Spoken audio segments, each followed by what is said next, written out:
Imagine it's 1944. The Allies are pushing across Europe, but they're outnumbered and outgunned. They need an edge, a secret weapon.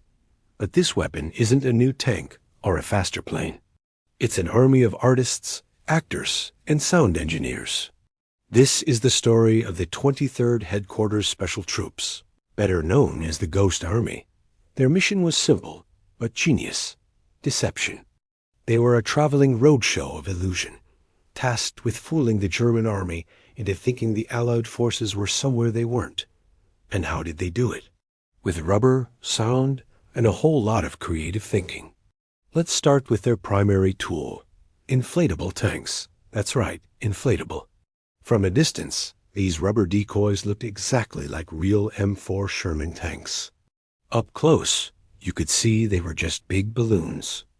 But from a reconnaissance plane flying thousands of feet overhead, they were indistinguishable from the real thing. A small team of men could inflate an entire Phantom armored division in just a few hours. They'd carefully arrange these rubber tanks in convincing formations, creating the illusion of a massive force ready to attack. German pilots would fly over, take pictures, and report back that a huge American armored unit was massing, for example, near the Rhine. This would force the German High Command to divert Jehovah Realny troops to counter a threat that didn't exist, leaving the actual Allied attack route. But sight was only one part of the illusion. The Ghost Army also had to sound the part. They enlisted sound engineers from Hollywood studios to create a library of pre-recorded audio. These weren't just any sounds. They were a symphony of warfare. They had recordings of tank engines revving, trucks moving, soldiers marching, and even the casual chatter of troops in a bivouac. These sounds were played through massive speakers, sometimes mounted on half-tracks.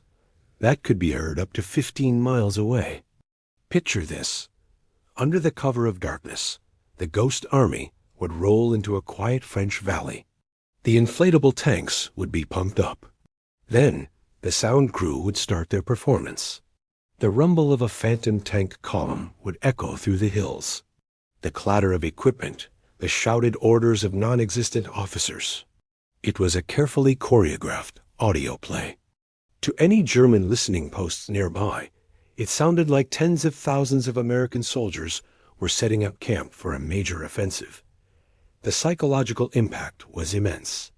The Germans were constantly second-guessing Allied intentions, chasing ghosts while the real armies maneuvered undetected. The deception didn't stop with sights and sounds. The Ghost Army also had a radio division. They would mimic the radio chatter of a real headquarters unit. They'd send out coded messages, fake weather reports, and all the mundane back and forth that a real army command post would generate. They even studied the specific fist or typing style of different radio operators for real units so they could impersonate them convincingly. This added another layer of authenticity to their charade. If German intelligence intercepted these signals, they would be convinced that a genuine, high-level command was operating in the area, further cementing the illusion. And then there were the actors. This is where it gets really clever. The Ghost Army soldiers would go into nearby towns and put on a show. They'd wander into local cafes and bars, pretending to be soldiers from the Phantom Division. They'd slap on the divisional patches of a real unit that was actually hundreds of miles away. They'd talk loudly about Jehovah Planirani Napata, dropping fake intelligence for any German spies or local sympathizers to overhear. They'd even drive a few real tanks and trucks around in circles to create the impression of heavy traffic and troop movement. One soldier would drive a truck in a loop, then change his uniform and do it again as a different officer. It was pure theater, performed on the stage of war. The men of the Ghost Army were a unique bunch. Many were recruited from art schools, advertising agencies, and design firms. They were painters, architects, set designers, and sound technicians. People like the fashion designer Bill Blass and the artist Ellsworth Kelly were among their ranks. They were creative minds who used their skills not to create beauty, but to create a life-saving deception. They painted fake insignias on their vehicles and camouflage on their inflatable props. They were masters of sonic deception and spoof radio. They were a perfect blend of military discipline and artistic improvisation. Throughout their time in Europe, from Normandy to the Rhine River, the Ghost Army conducted more than 20 battlefield deceptions. They impersonated multiple, much larger U.S. Army divisions. Their work is credited with saving thousands of Allied lives. By drawing German units away from real Allied positions, they created weaknesses in the enemy lines that could be exploited with far fewer casualties. One of their most famous operations was Operation Viersen.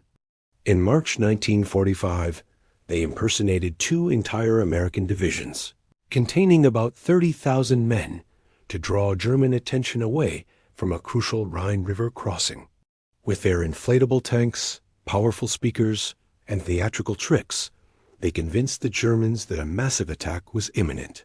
The Germans repositioned their forces to meet this phantom threat, allowing the actual Ninth Army to cross the river with minimal resistance. For decades, the story of the 23rd Headquarters Special Troops was classified. Their heroism and ingenuity remained a secret, even to their own families. The soldiers were sworn to secrecy, and the official records were locked away. It was until the 1990s that the mission was declassified, and their incredible story began to be told. In 2022, the unit was finally awarded the Congressional Gold Medal, a long overdue recognition for their unique and vital contribution to the Allied victory. The Ghost Army is a testament to the power of creative thinking. It shows that in war, sometimes the most powerful weapon isn't a bomb, but an idea. They fought not with bullets, but with bluff, not with steel, but with stagecraft. They were the masters of misdirection, the phantom force that haunted the German army and helped turn the tide of the war.